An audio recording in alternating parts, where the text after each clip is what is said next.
In June of 2024, South Florida was caught in a massive rainstorm that lasted the majority of the day. The storm left several feet of standing water all over the entire city, flooding streets and houses and homes. Thousands of cars were stranded on the side of the road, in the middle of the street, even in intersections due to breaking down because of the flooding, and were unable to pass. South Florida is no stranger to these extreme weather events, but it doesn't mean that it makes it any easier every time this happens. It was not a very good day for thousands of people in the entire city. No one had a very good day, except maybe the tow truck drivers. Oh God, the lightning. There's no way to go through that. That person gave up already. They're like, nah, I'm not going through this. School is flooded. Oh my gosh. Flooded. Look at the sidewalk. I can't even see the sidewalk. Look at that car coming. Oh God. Look at that car coming. I'm afraid to go through it with my car. No, Mom, you cannot go through that. That was my neighbor doing me the favor of picking up my son from school while I was stuck on the other side of town working. She'd entered the school parking lot, but never made it out due to the car stalling out in the middle of the parking lot due to water coming into the engine and interior of the vehicle. She did have to get towed out. When an engine takes on water like this, you have to remove the spark plugs and turn the engine over and let the piston push out the water that's inside the cylinders through the spark plug holes. This is footage of my neighbor's brother Colin, a mechanic, performing this procedure.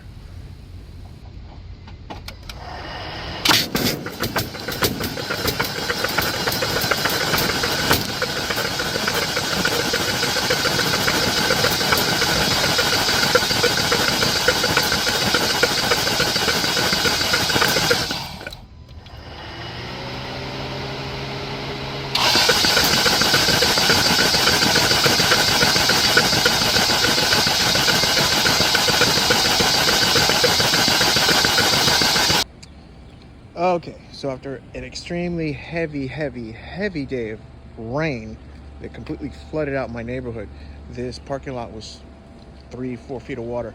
My neighbor was doing me the favor of picking up my son at school, and her CRV got caught in a puddle, stalled, and water leaked inside the vehicle.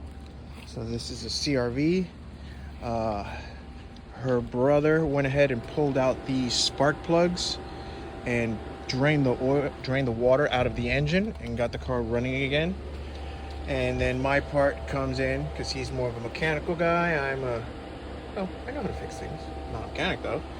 I pulled out the entire interior and the carpet because it was soaked with water. I have the seats out, the interior out. Here are the seats. Since the seats were out, my neighbor went ahead and she shampooed her seats. That was actually a big help. And over here I have the carpets drying in the sun. Carpet dries actually pretty fast. What takes a long time is the insulation that is inside the carpet that's mostly sound deadening. They're giant sponges basically to deter the sound of the engine, road noise. And here we have the factory carpet turned upside down. These pieces are a little thinner. This insulation piece is a little thinner, and they're dry faster because they're thinner. But they're basically giant sponges if you hit them with water. And this side is pretty dry.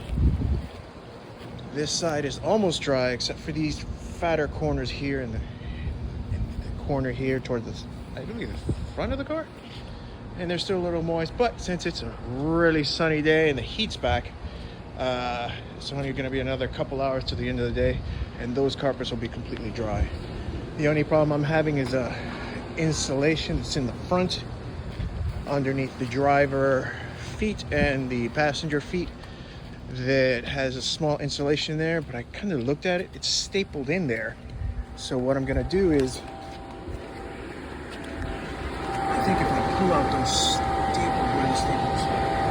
Those staples that are there, this whole insulation piece will come out. Because if it's outside the car, it will probably dry faster. I'm using these fans, but it is taking forever and I'm losing patience. So, okay, so in the meantime, I want to leave everything out of the car, let it completely dry. I'm going to put the driver's seats in, passenger driver's seat in so she can get around. And later on in the week, when I know that everything is completely dry, carpets, all insulation, I'll put it in a couple days. There's no need to rush. Doing it in 2 days is too fast. The amount of work that I've done, just hurry up and put a moist carpet back in is going to defeat the purpose of what I'm doing. So I'm going to put these driver seats in so she can get around for the next couple days. And then a little later in the week, I'll put it all back together.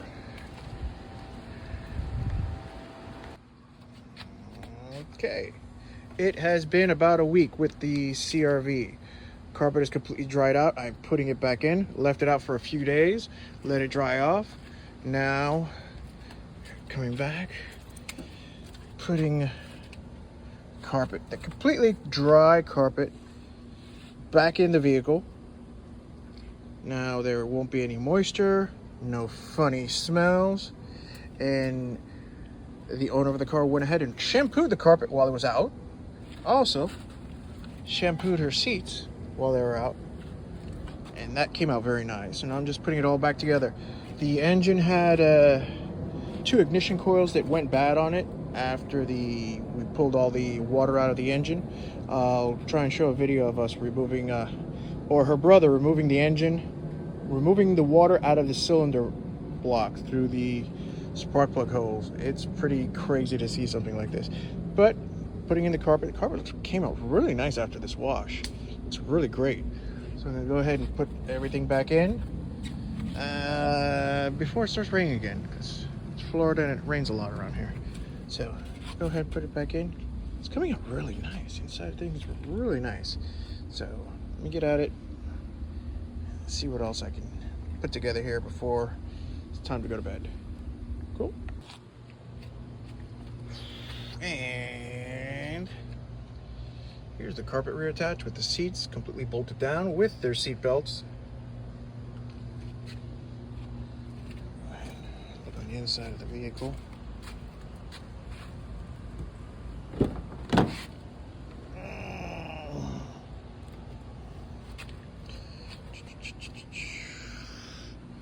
And seats completely bolted in.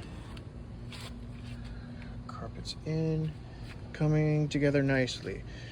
After changing the 2 ignition coils that were giving all those fault codes, the car is no longer hesitating and actually running a lot smoother than it was before. Complete oil change as well. Make sure that there's no water in the oil, just to be sure, even though it just got an oil change last month. But I changed the oil just in case there was any water in the oil. You just never know. It's better to be safe. Sorry.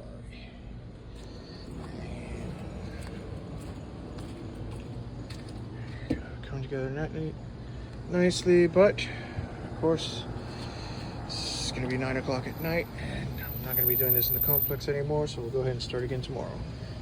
Coming out very nicely.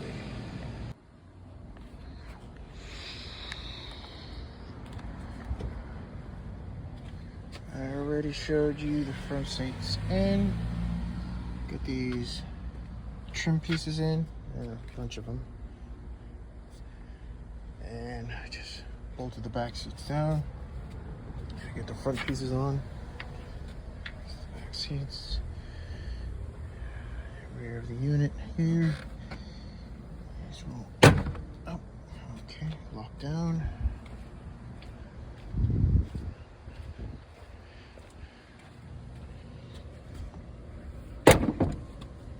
Okay.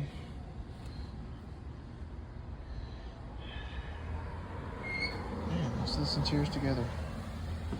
Pretty cool.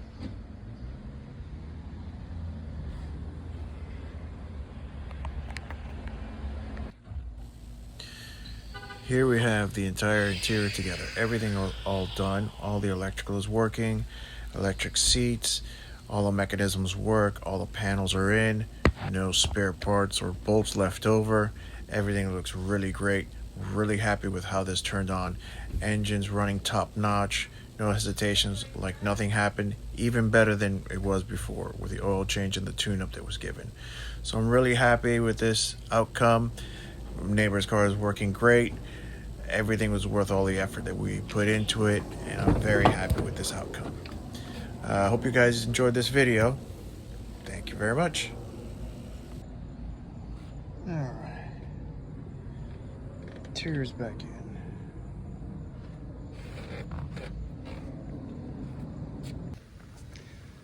And here we have what looks like a 2010 Honda CRV, similar make and model to my neighbor's CRV that was caught in the rainstorm, that sucked in all that water, that stalled in the middle of that puddle in my son's school.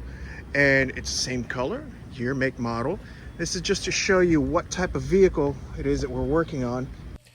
This brings us to the end of our video. Thank you so much for watching and have a wonderful day.